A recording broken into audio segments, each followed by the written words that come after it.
Strategi PSSI dalam memperkuat timnas Indonesia melalui jalur pemain keturunan terus berlanjut.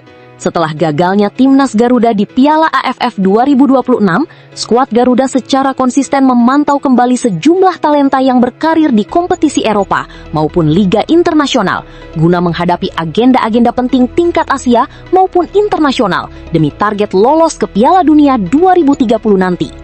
Adapun pemain yang cocok untuk segera dinaturalisasi yaitu 1. Jensen Seelt. Bayangkan, punya bek setinggi 192 cm yang sudah merasakan atmosfer Premier League di usia 21 tahun. Itulah Jensen Seelt, pemain Sunderland yang saat ini dipinjamkan ke klub Bundesliga Jerman, VfL Wolfsburg. Koneksinya dengan Indonesia bukan sekedar cerita. Darah Ambon mengalir dalam dirinya dari garis sang kakek. Dengan nilai pasar mencapai 34,8 miliar rupiah dan postur ideal untuk duel udara maupun permainan bola tanah, Seelt adalah calon tandem sempurna bagi Kapten JXS di jantung pertahanan Garuda. 2. Tristan Goijar. Kalau timnas Indonesia butuh pemain yang bisa mengisi 5 posisi berbeda dalam satu skuad, Tristan Goijar adalah jawabannya. Pemuda 20 tahun lulusan Akademi Ajax Amsterdam sejak 2016 ini bisa beroperasi sebagai bek kanan, bek kiri, bek tengah, gelandang bertahan, hingga gelandang sayap. Kedekatan pemain berusia 21 tahun itu dengan budaya Indonesia semakin memunculkan spekulasi bahwa dirinya terbuka untuk memperkuat timnas Garuda di masa mendatang. Dalam 2 musim terakhir, Goijar menjalani masa peminjaman bersama PEC Zwolle di Eredivisie. Setelah sempat mengalami cedera parah pada musim 2024-2025, ia berhasil bangkit dan tampil cukup impresif musim ini. Sepanjang Eredivisie 2025-2026, Goijar mencatatkan 3 gol dari 23 pertandingan bersama PEC Zwolle. Selain mampu bermain sebagai bek tengah, ia juga dapat diandalkan di posisi fullback kanan. Darah Indonesia mengalir dari nenek pihak ayahnya yang lahir di Maluku.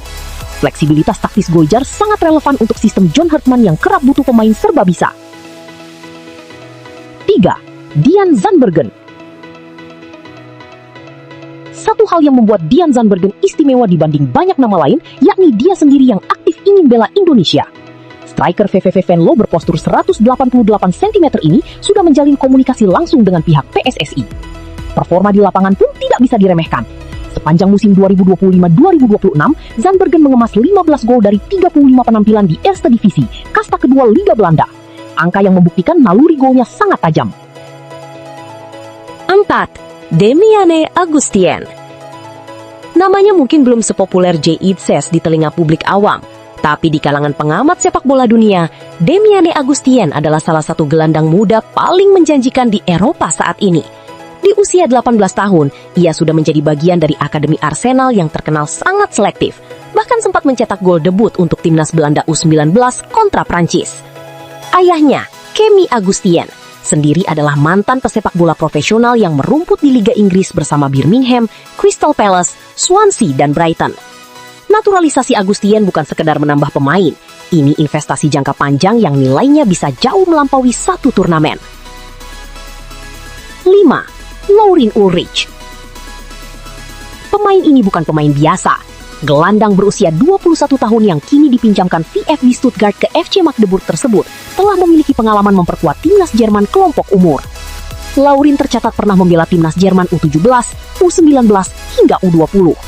Pengalaman tersebut menjadi bukti bahwa kualitasnya telah diakui sejak usia muda.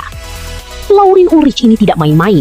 Dia masih muda, usia 21 tahun, dan akan menjadi amunisi teranyar yang bisa menjadi pemain naturalisasi timnas Indonesia. Selain memiliki kemampuan sebagai gelandang serang, Laurin juga dinilai memiliki visi bermain dan kreativitas yang dibutuhkan timnas Indonesia. Bersama Magdeburg, ia mencatat sekitar 36 penampilan dengan kontribusi 3 gol dan 3 assist sepanjang musim. Diproyeksikan jadi regenerasi lini tengah, kehadiran Laurin Ulrich menjadi penting mengingat beberapa gelandang senior timnas Indonesia seperti Tom Haye dan Joey Tulupesi kini telah memasuki usia di atas 30 tahun. Karena itu, PSSI dinilai perlu mulai menyiapkan pemain muda yang dapat menjadi tulang punggung tim dalam jangka panjang. Jika proses naturalisasi berjalan lancar, Laurin berpotensi menjadi bagian penting skuad Garuda hingga periode menuju Piala Dunia 2030.